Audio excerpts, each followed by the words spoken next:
Mañana, y es, pues el deseo, el poder estar delante de la presencia del Señor, poder adorarle, poder alabarle y comenzar escuchando su palabra, ver lo que Él puede enseñarnos o quiere enseñarnos en esta mañana.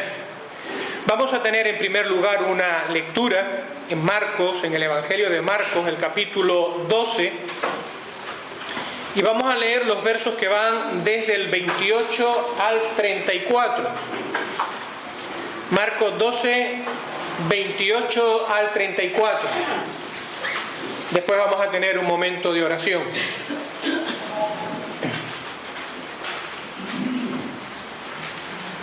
Dice así la palabra del Señor. Acercándose uno de los escribas que los había oído disputar y sabía que Jesús les había respondido bien, le preguntó a Jesús: ¿cuál es el primer mandamiento de todos? Jesús le respondió: el primer mandamiento de todos es: oye Israel, el Señor nuestro Dios, el Señor uno es. Y amarás al Señor tu Dios con todo tu corazón y con toda tu alma y con toda tu mente y con todas tus fuerzas. Este es el principal mandamiento. Y el segundo es semejante: amarás a tu prójimo como a ti mismo. No hay otro mandamiento mayor que esto. Entonces el escriba le dijo: bien, maestro, verdad has dicho que uno es Dios y no hay otro fuera de él. Y al amarle con todo el corazón, con todo el entendimiento, con toda el alma y con todas las fuerzas, y amar al prójimo como a uno mismo, es más que todos los holocaustos y sacrificios. Jesús entonces, viendo que había respondido sabiamente, le dijo: no estás lejos del reino de Dios. Y ya ninguno osaba preguntarle. Pues hasta aquí la lectura en la palabra del Señor. Vamos a tener un momento de oración.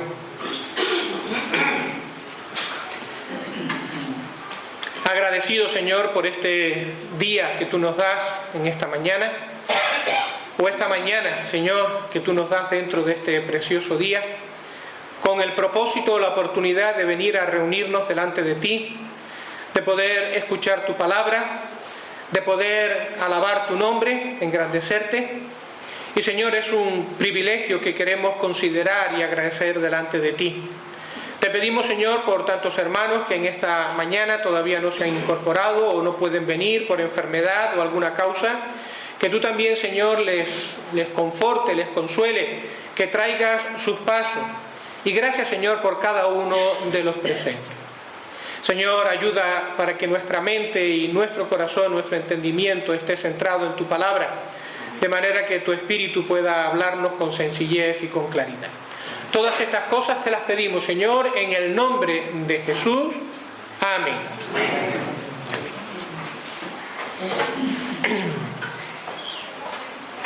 Bueno, pues comenzamos por un pequeño... Dale una vez ahí.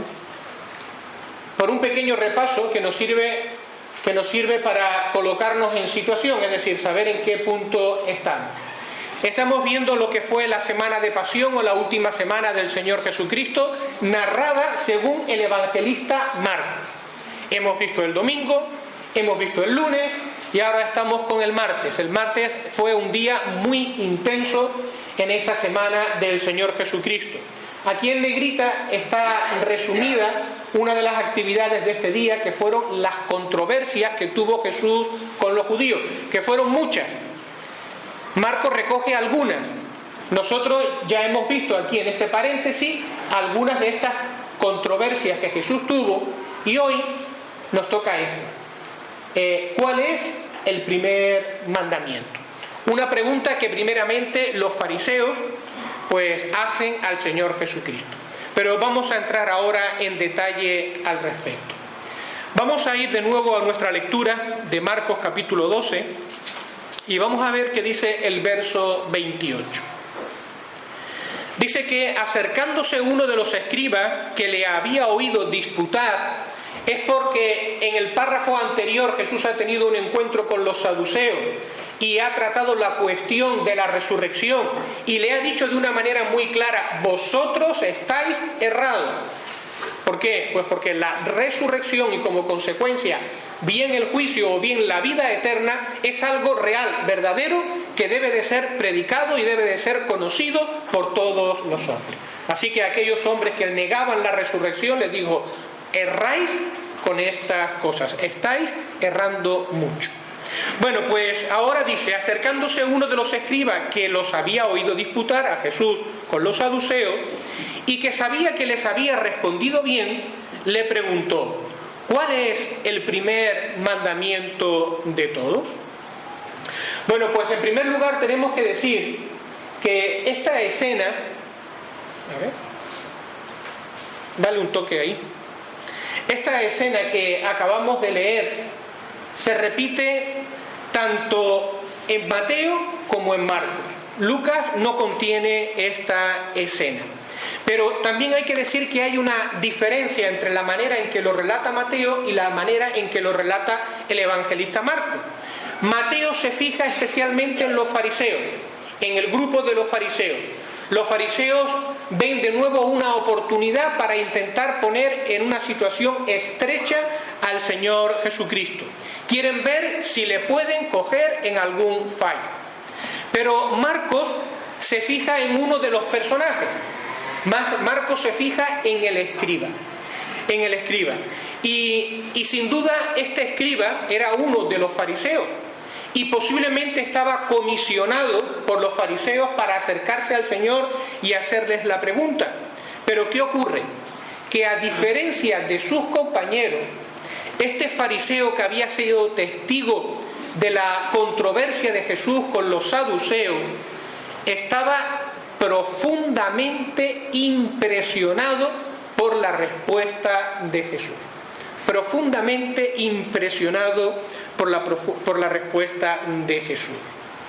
De hecho, cuando Jesús le responde a su pregunta, un poquito más adelante en el versículo 32, este escriba le dice a Jesús: bien, maestro, verdad has dicho.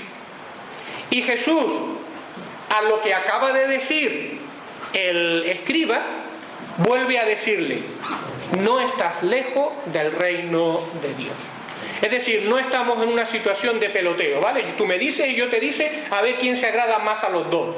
Sino que de verdad había ahí un hombre que estaba impresionado por el Señor Jesucristo y admirado de la doctrina del Señor Jesucristo. Y esto ya nos sienta un momentito para la reflexión, para que nosotros podamos pensar. Y es que aún en nuestros días o a nuestro alrededor hay entre los que se oponen al Evangelio e incluso los que se oponen a Dios mismo, pues nos sorprende que hay personas que están verdaderamente admiradas de la persona del Señor Jesucristo. Y son personas que aunque militan, digamos, en el bando contrario y sin embargo sienten profunda simpatía y a veces incluso el Señor los utiliza para poder beneficiar a su pueblo o poder hacer su obra. Eso es una realidad.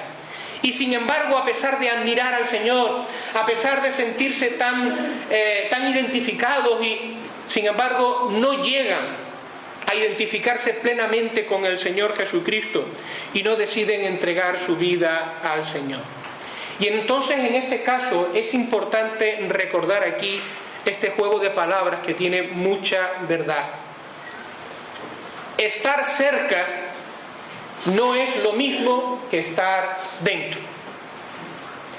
Y cuando uno está mirando a Jesús y siente simpatía y siente admiración por Él, pero lo único que está es cerca, en este caso si no llega a ese paso de identificarse con el Señor, cerca es lejos. Cerca es lejos. Y finalmente, ese casi, porque estoy cerca, no es opción frente a la eternidad. Ojalá que no haya entre nosotros ninguna persona que admirando al Señor Jesucristo, sintiendo incluso devoción con Él, no esté cerca o no se conforme con estar cerca, sino que dé el siguiente paso para venir a estar en Jesús e identificarse plena y totalmente con el Señor Jesucristo. Seguimos avanzando en la exposición. Bueno, ¿por qué esta pregunta? La pregunta, la verdad, es que tiene su trasfondo y tiene su importancia. Una de las cosas que llaman la atención es que la pregunta ¿cuál es el principal de los mandamientos? La hace un escriba. Un escriba es un hombre que conoce profundamente los escritos de Moisés y todo el Antiguo Testamento. Estaba capacitado para copiar, porque en aquel momento la manera de reproducir el texto bíblico era el dictado y el copiado. Bueno, pues era una persona capacitada para poder copiar toda la Biblia, lo que tenía en el Antiguo Testamento en ese momento. Era una persona que actuaba como abogado, era una persona que podía interpretar los textos legales. Bueno, pues siendo una persona jurista, experto jurista, sin embargo le dice a Jesús cuál es el principal de los mandamientos. Esto tiene su razón de ser. Miren, los judíos habían determinado que había al menos 613 mandamientos que obedecer. Y de los 613 decían que habían 365 negativos, es decir, prohibiciones o cosas que no se podían hacer. Y que a su lado habían 248 positivos, es decir, cosas que había que hacer para de esta manera agradar a Dios. Claro, con todo este bagaje, con todo este cúmulo de leyes, pues es normal que entre ellos estuviese esa tendencia a ver cómo podemos clasificar todos estos mandamientos, e incluso no solamente cómo clasificarlos para saber cómo desenvolvernos, sino además cómo condensarlos, porque si no, pues eso, llevar a cabo todo esto era algo verdaderamente complicado. Pero después había otra cuestión. Ya no es solamente una cuestión de clasificar y de ver cuál es, sino que además, ¿qué pasaba cuando dos mandamientos entraban en conflicto? Porque eso se daba, ¿vale? Eso se daba con bastante frecuencia. ¿Qué pasa? ¿Cuál de los dos mandamientos hay que obedecer? Porque si obedezco este, dejo de hacer este, y si hago esto, dejo de hacer lo otro. Bueno, pues esto constituía también un verdadero problema para ellos. Había quienes decían, bueno, cuando dos mandamientos entran en conflicto, aquel que tenga que ver con los sacrificios del templo, ese es el primero que hay que obedecer. Cuando dos mandamientos entran en conflicto, si alguno toca el tema del diezmo, ese es el primero que hay que obedecer. Si cuando dos mandamientos entran en conflicto, aquel que toca el tema del sábado, ese es el que tiene que tener preferencia sobre los demás. Incluso, pues habían otros que eran, no sé si más prácticos, pero decían, ¿cuál es la pena por desobedecer uno? ¿Cuál es la pena por desobedecer el otro? Bueno, pues el que tenga la pena mayor, ese es más importante, y por lo tanto ese es el que tiene que tener la preeminencia. Pero el problema no se acababa ahí. ¿Se acuerdan de los saduceos? Que los mencionamos en el último estudio, estos que no creían en la resurrección y que solamente les daban valor a los 5 primeros libros de la Biblia, al Pentateuco, y el resto no lo tenían como palabra autoritativa. Bueno, pues ellos contaban los mandamientos de forma diferente. O sea que al final, pues entre ellos había una disputa bastante grande. Y este hombre parece ser que tiene peso por estas cosas.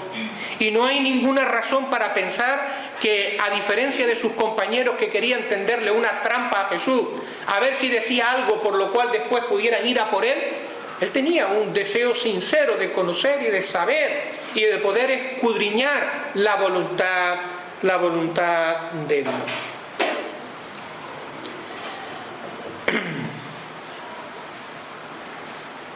Vale, nos queda otro punto aquí. Ese es el trasfondo. Pero, ¿qué quiso preguntar el escriba? ¿Cuál era lo que se estaba buscando detrás de esta pregunta? Bueno, pues no se está preguntando simplemente cuál es el principal mandamiento, cuál debe de ir primero porque es más importante, cuál debe ir segundo porque es el siguiente en importancia, primero, segundo, tercero, cuarto y así sucesivamente. No estaba preguntando simplemente por una lista, estaba haciendo una pregunta más profunda. ¿Cuál es el mandamiento que lo resume todo? ¿Cuál es el mandamiento que de alguna manera recoge toda la voluntad de Dios? Y por lo tanto me debo de centrar en él. ¿Cuál es el mandamiento que va a actuar como un hilo conductor que va a darle sentido a todos estos 600 mandamientos? Y por lo tanto, ¿dónde me tengo que centrar? Esa era la pregunta que había detrás, o la cuestión que había detrás de la pregunta que le hace este escriba. Y el Señor Jesucristo, de nuevo, porque ya lo ha hecho con las otras preguntas y lo ha hecho en numerosas ocasiones, de nuevo sorprende al auditorio, sorprende a todas las personas que están allí, porque el Señor se queda al margen de todas esas escuelas teológicas y de todas esas discusiones y dice: vamos a centrarnos en la palabra. ¿Qué es lo que enseña la Biblia? Y ahí es a donde dirige la atención de todo el grupo y en especial de este escriba. Bueno, pues ahora viene la respuesta que da el Señor Jesucristo a esta pregunta. Versos 29 y 30.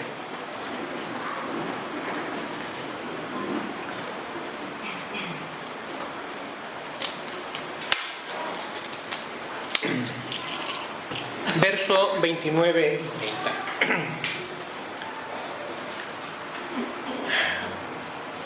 Jesús le respondió: el primer mandamiento de todos es: oye, Israel, el Señor nuestro Dios, el Señor uno es, y amarás al Señor tu Dios con todo tu corazón y con toda tu alma y con toda tu mente y con todas tus fuerzas. Este es el principal mandamiento. Bueno, lo primero que tenemos que decir es que el Señor Jesucristo les responde no con las citas de los rabinos o de los sabios, sino les responde con la Biblia en la mano. Y el Señor Jesucristo en su respuesta le cita Deuteronomio capítulo 6, los versos 4 y 5, que son de los primeros libros de la Biblia y en este caso uno de los escritos de Moisés. Vamos a Deuteronomio capítulo 6 y aquí nos vamos al principio, al Génesis del pueblo de Israel, y vemos este mandamiento que ellos recibieron de parte de Dios a través de Moisés. Capítulo 6 y versículos 4 y 5. Es muy interesante. Estas son las palabras que Jesús está citando en respuesta a la pregunta. Oye Israel, Jehová nuestro Dios, Jehová uno es. Y amarás a Jehová tu Dios de todo tu corazón y de toda tu alma y con todas tus fuerzas. En la cita de Marcos o en palabras de Jesús, la palabra Jehová se cambia por Señor, ¿vale? Simplemente eso, se cambia por Señor. Bueno,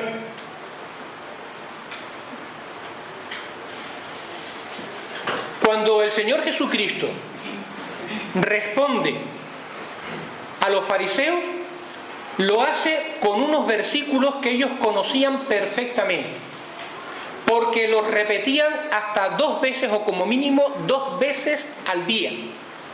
Porque las palabras con las cuales el Señor Jesucristo les está respondiendo formaban parte de lo que era la confesión de fe de los judíos o la semá de los judíos, ¿vale? La palabra semá, no sé cómo se pronuncia realmente, significa oye. Y como el texto que hemos leído empieza diciendo oye Israel, pues esa primera palabra sirvió para darle nombre a esta oración que es la confesión de fe de los judíos, ¿vale? Esta confesión de fe de los judíos tiene 3 partes. La primera parte es oye Israel, el Señor nuestro Dios, Jehová uno es.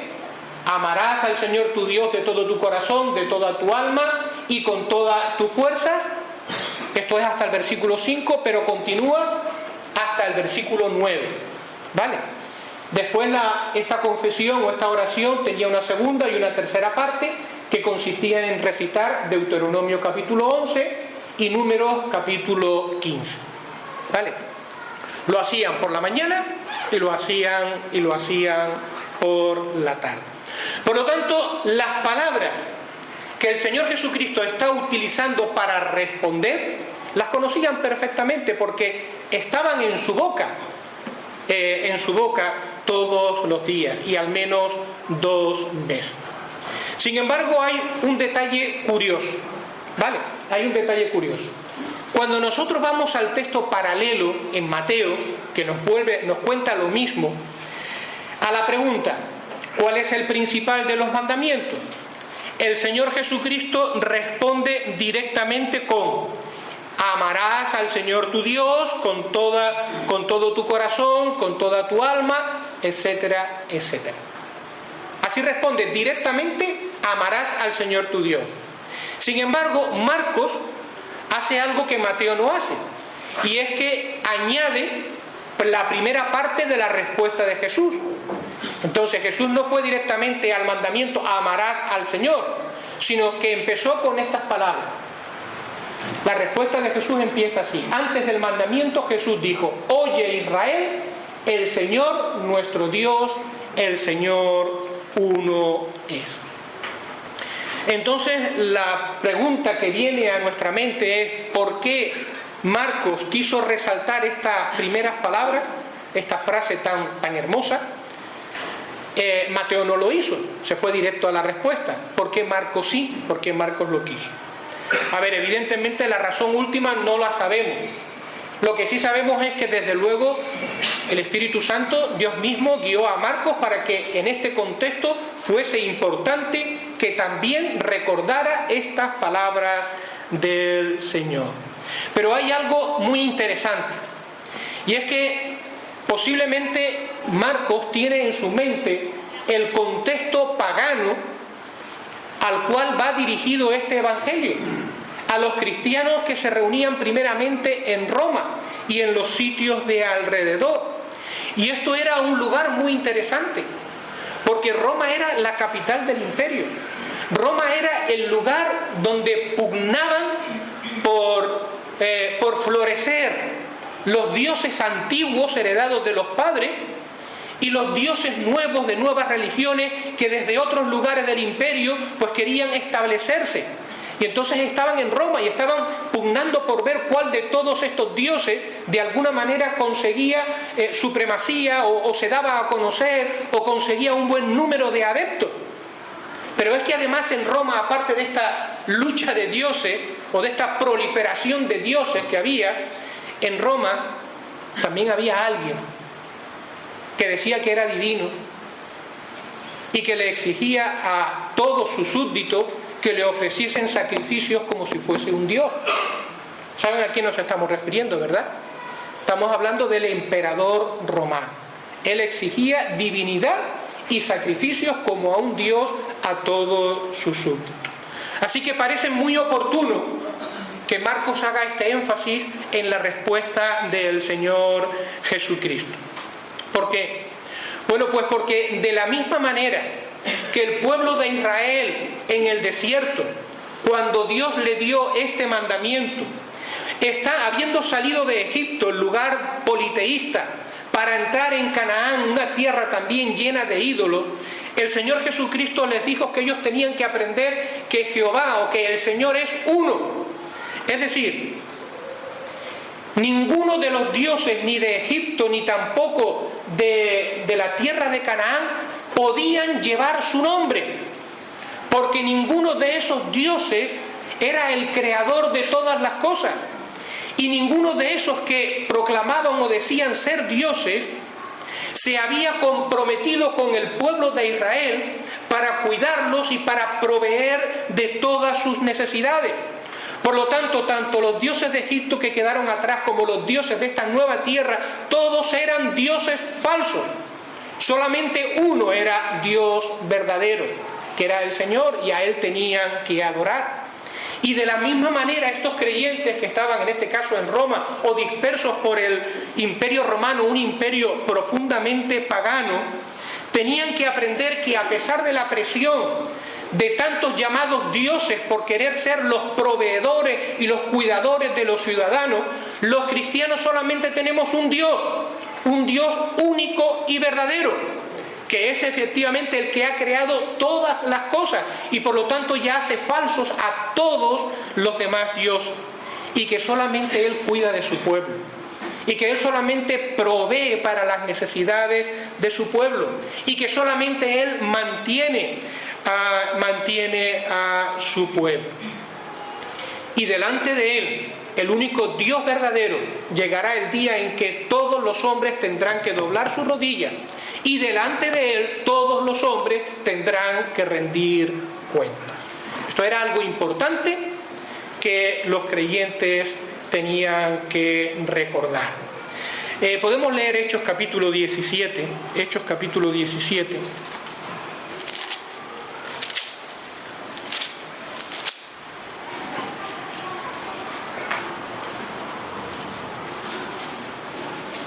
Versos 30 y 31. Pero Dios, discurso de Pablo en Atenas, pero Dios, habiendo pasado por alto los tiempos de esta ignorancia, ahora manda a todos los hombres en todo lugar que se arrepientan, por cuanto ha establecido un día en el cual Él juzgará al mundo con justicia por aquel varón a quien designó, dando fe a todos con haberle levantado de los muertos. Solamente hay un Dios verdadero. Y nuestro Dios no comparte su gloria con ninguno. Este mensaje: oye Israel, el Señor nuestro Dios, uno es un mensaje que necesita ser recordado y que necesita ser predicado en el día de hoy. El hombre moderno, el hombre de hoy necesita, parece mentira, pero necesita escuchar estas palabras, que solo hay uno que es verdaderamente Dios y que debe de ser, por lo tanto, obedecido y debe de ser amado y debe de ser adorado. Miren, como les pasaba a los ciudadanos de Roma o a los ciudadanos del imperio,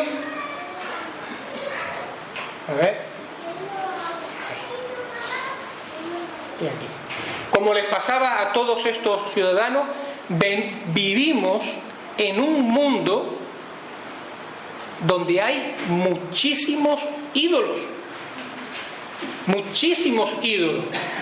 o que se llaman dioses.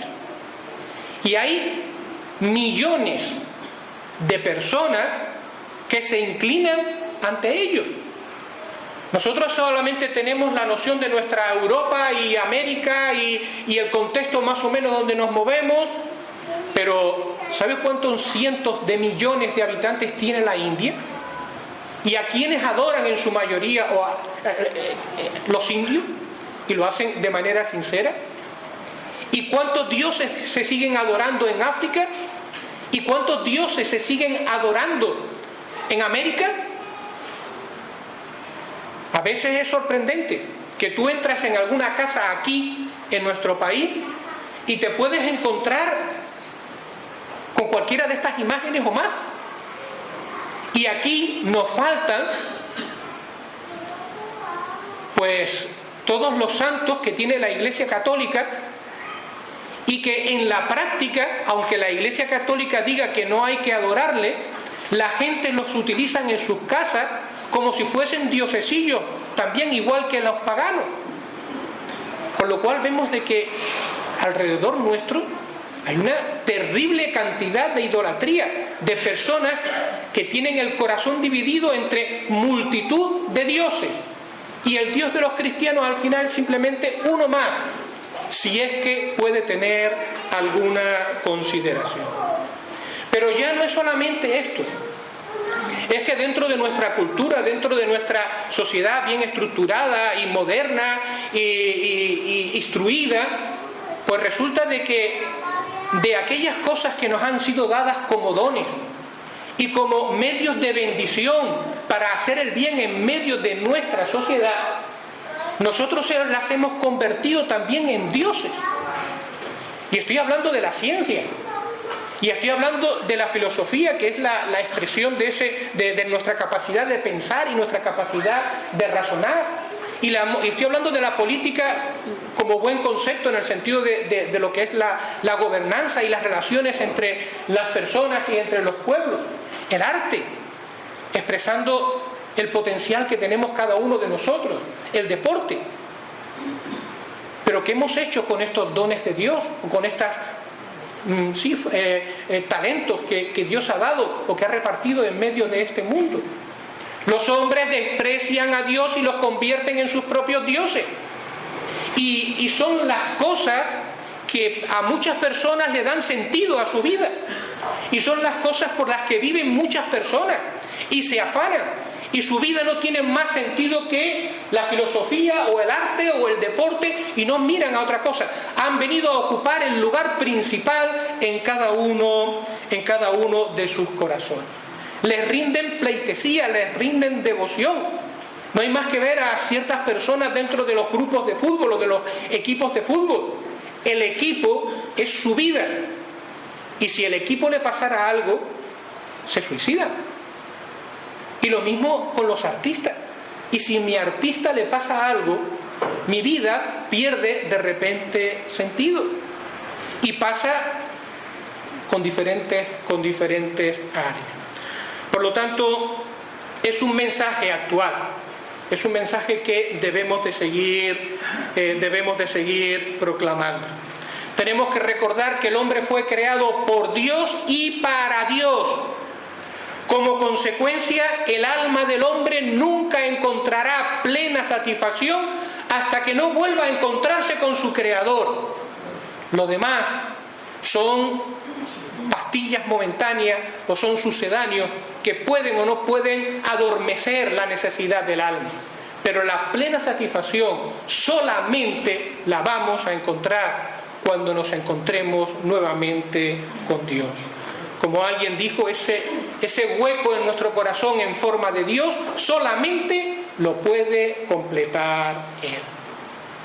Ahora, seguimos con las reflexiones. Esto es solamente un mensaje para el hombre moderno, para el hombre de hoy, o que debemos de seguir predicando en el día de hoy. Yo les digo que no.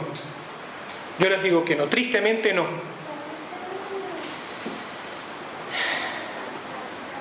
La frase dice: el Señor nuestro Dios uno es. Es decir, que también para aquellos que confiesan fe o que confiesan creer en el Señor, también estas palabras necesitan ser predicadas o necesitan ser recordadas. Porque ¿cuál es la realidad de muchos cristianos, de muchos creyentes en el día de hoy? Nos hemos parado a pensar, y no es necesario mirar alrededor, sino simplemente mirar lo que está pasando con nuestras vidas, nuestras propias vidas. A lo mejor nos estamos resistiendo a inclinarnos ante los dioses modernos del sexo, del placer desenfrenado, del alcohol, de las drogas. Hemos dicho que no a todas estas cosas. Sin embargo, hay muchos cristianos que se están inclinando ante los dioses del trabajo, del éxito, de la moda, el dinero, y esto es solamente un ejemplo, una pequeña porción. Leía un artículo donde era una escritora y definía hasta 10 dioses modernos que de alguna manera se introducen en las vidas también de los cristianos, y que mientras nos negamos a inclinarnos ante cosas burdas, sin embargo nuestros corazones están inclinados o están inclinando, o corremos el peligro de inclinarnos hasta estas cosas. ¿Vale? Las redes sociales, la necesidad de ser aceptado, la necesidad de tener muchos likes, la necesidad de que mi grupo me tenga en estima, aunque con ello cuestione o ponga en peligro otras cosas, el cuidado del cuerpo, que debería de ser bueno y prioritario, y hay personas que han vuelto la mente y lo han convertido en el objetivo de su vida y viven para eso, para el cuerpo, para la salud, en fin. Y en esto caen o caemos también los cristianos. Sabemos que le pertenecemos a Dios, porque Cristo nos ha comprado a precio de sangre en la cruz del Calvario. Sabemos que le pertenecemos a Dios. Sabemos que ahora somos llamados para vivir para la gloria de Dios. Y sin embargo, nuestra realidad muchas veces es que estamos más enfocados en estas cosas que en conocer a Dios, que en buscar de Dios, que en profundizar en el conocimiento de Dios, o que adorar, o como consecuencia vivir una vida de alabanza y de adoración a Dios. A veces nos olvidamos, pero quien único se ha comprometido y además puede hacerlo con nuestra salvación, con nuestra preservación, y que nos va a llevar hasta la casa del Padre, es Jesús, es Dios. Y por lo tanto, Él debe de tener toda nuestra devoción. Él debe de tener nuestra atención completa. Ya hoy no vamos a poder entrar en ello, pero ya vamos a ver cómo después habla del corazón, habla del alma, habla de la mente y habla de las fuerzas. Vale, pero eso ya será en un estudio posterior. Dios quiere nuestra devoción completa, hermanos, pero no para asegurarnos la salvación, porque nuestra salvación está asegurada por Cristo en la cruz del Calvario, en su obra de salvación. Si hemos creído en Él y estamos en Él, entonces somos salvos. Pero Dios quiere nuestra devoción, y una devoción completa, no como requisito de salvación, pero sí para poder experimentar sus promesas, las promesas de paz, las promesas de comunión, las promesas de victoria en medio de este mundo.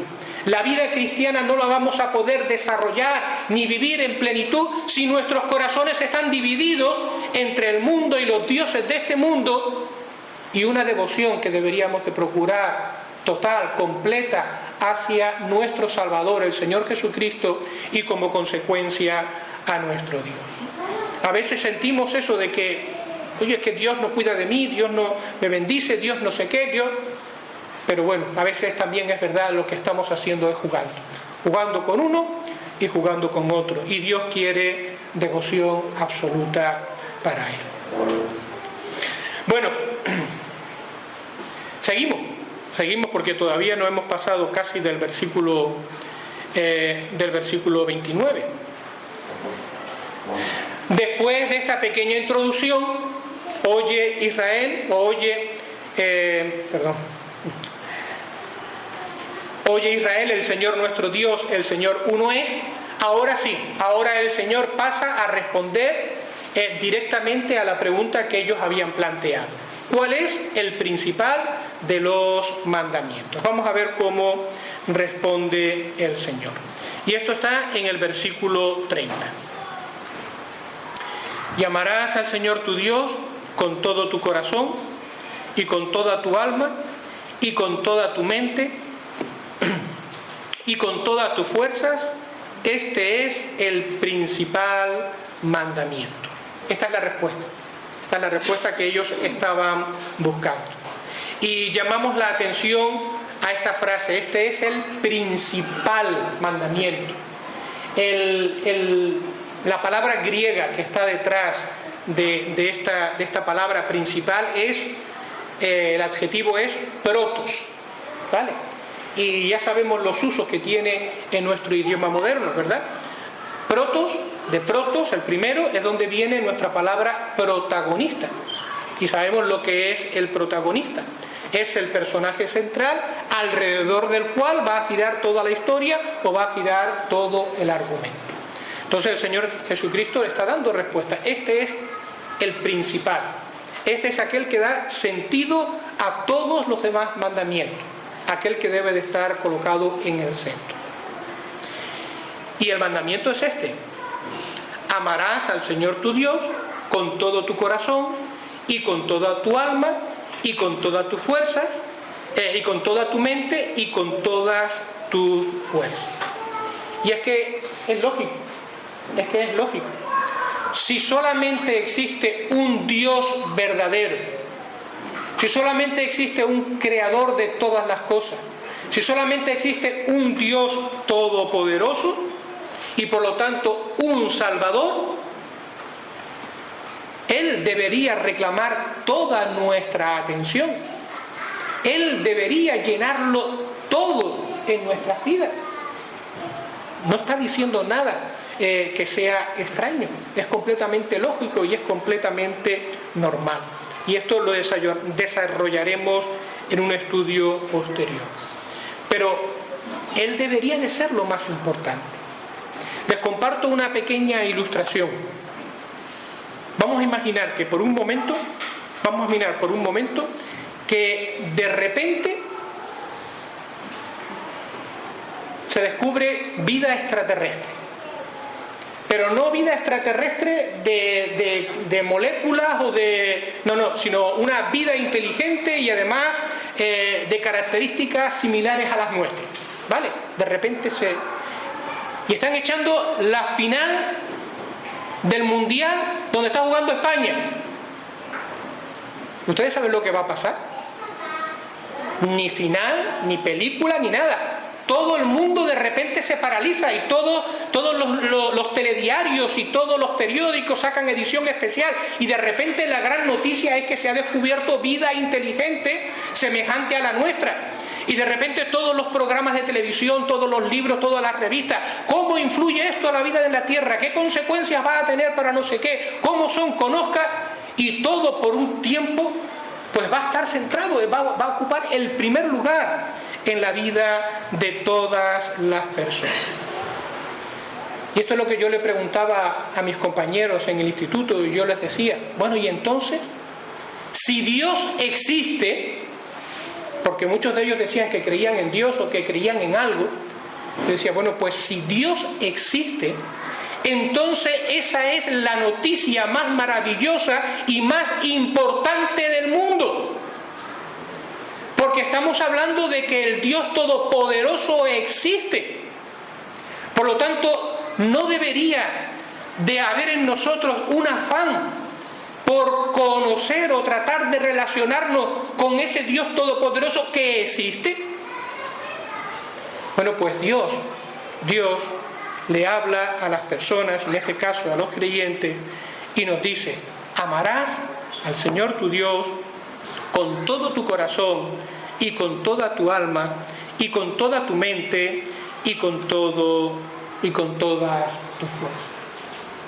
Un detalle más y con esto vamos a concluir la exposición. Dios es el único Dios, porque es el Dios verdadero. Dios verdaderamente es el creador de todas las cosas. Dios es soberano. Y ciertamente, solamente por el hecho de existir, todas las criaturas deberíamos de ofrecer vasallaje delante de Él. Él tendría que ser reverenciado solamente por el hecho de su existencia, por ser quien es. Sin embargo, ¿saben lo que es hermoso? Amigos o hermanos, ¿saben lo que es verdaderamente hermoso? Bueno, pues que este Dios, que tiene todo el derecho de ser reverenciado en este mundo, no ha querido establecer con nosotros una relación de vasallaje, sino que quiere establecer con el hombre una relación de amor. Amarás al Señor tu Dios. Quiere establecer con nosotros una relación de amor. Y esto es también bonito porque entre los diferentes verbos que el escritor de Marcos podía haber usado en griego y que expresan la palabra amor para recoger lo que quiso decir el Señor Jesucristo, hablamos de Marcos, pero hablamos evidentemente del Espíritu Santo. Pues Marcos no utilizó el verbo fileo, que es un verbo bastante común y un verbo también bastante bonito. Un verbo que en griego pues se utilizaba para expresar afecto y para expresar el amor que había dentro de las relaciones personales o de las relaciones familiares o el amor entre amigos. No, sino que Marcos utiliza el verbo agapao. Otro verbo. Pero este verbo, dicen los filólogos, los eruditos, es un verbo que se caracteriza por inteligencia y por propósito. Es decir, que lo uno conlleva a lo otro. O como dice alguien, es un verbo que implica conocer a Dios en su grandeza y en su gracia y como consecuencia establecer una respuesta ante el conocimiento, en este caso, de Dios. ¿Se dan cuenta qué hermoso? No se trata de una relación de vasallaje, se trata de una relación donde yo conozco a Dios, experimento su poder, experimento su gracia y como consecuencia eso me lleva ineludiblemente a amarle y amarle con todo mi corazón, con toda mi alma, con toda mi mente y con todas mis fuerzas. De hecho, el mandamiento no dice amar a Dios así a secas, sino dice amarás a tu Dios, porque Dios quiere una relación personal con cada uno de nosotros y Dios quiere una relación personal con su pueblo.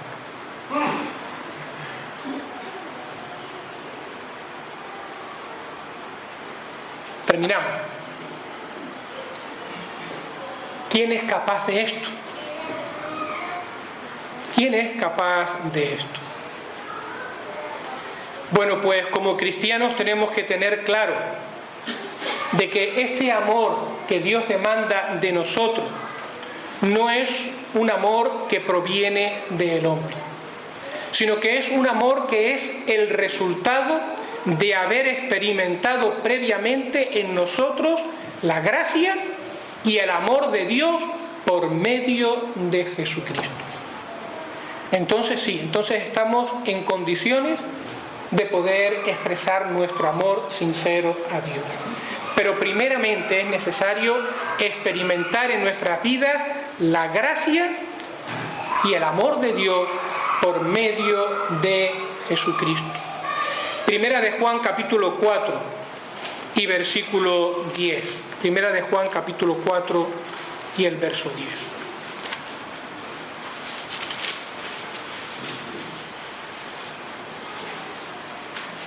En esto consiste el amor, no en que nosotros hayamos amado a Dios, sino en que Él nos amó a nosotros y envió a su Hijo en propiciación por nuestros pecados. Y si vamos a Romanos capítulo 5 y versículo 5, allí leemos algo precioso. Podemos amar a Dios porque primeramente, por como hemos sido receptores del amor, de la gracia de Dios por medio de Jesucristo, ahora dice Romanos 5:5 que Dios ha derramado su amor en nuestros corazones. Romanos capítulo 5 y versículo 5. Y la esperanza no avergüenza, porque el amor de Dios ha sido derramado en nuestros corazones por el Espíritu Santo que nos fue dado. Y esto es importante, esto es muy importante. Para amar a Dios es importante tener una relación personal con Él por medio de Jesucristo. Porque si esto no existe, entonces en nuestro amar a Dios lo que estaremos practicando realmente es mero ritualismo. Estaremos disfrazando el amor en legalismo o simplemente estaremos llevados por un sentimentalismo de hombre. Por lo tanto, lo primero, lo necesario es tener una relación con Dios por medio de Jesucristo. Experimentar el amor de Dios por Jesucristo, por medio de Jesucristo, y como consecuencia, en respuesta, poder amar a Dios como lo que es, ¿vale? No solamente el Creador todopoderoso, sino aquel que nos amó primero y que nos vino a buscar y que nos ha recibido a su familia sin nosotros merecerlo. Pues hermanos, que el Señor bendiga su palabra en nuestros corazones. Amén.